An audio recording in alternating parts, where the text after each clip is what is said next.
رمضان كريم عليكم وجاي بالعصاير. لازم في رمضان نشرب التمر الهندي.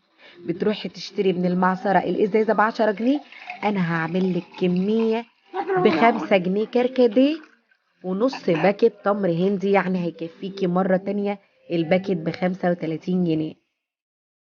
تعالوا مع بعض نشوف طريقة التمر الهندي التحفة المغذية بحاجة في البيت ونظيفة.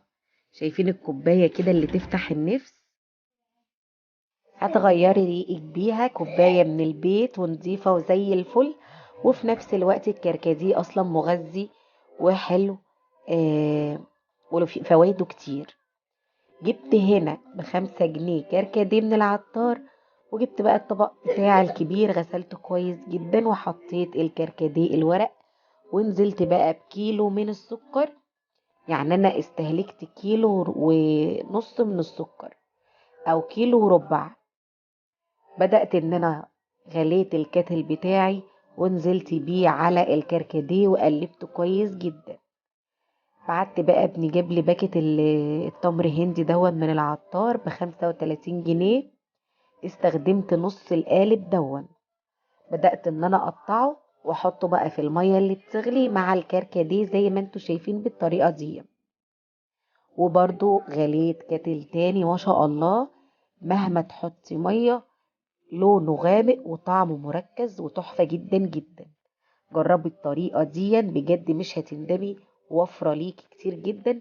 ليه؟ اللي بيحبوا التمر في رمضان، واحنا من عشاق التمر في رمضان، وولادي بيحبوا جدا جدا التمر في الصيام.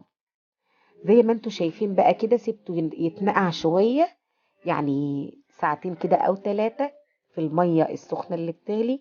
ولما بقى اتنقع معايا شوية، كنت محوشة شوية ازايز الشويبس زي ما انتوا شايفين كده، غسلتها كويس بالمية السخنة.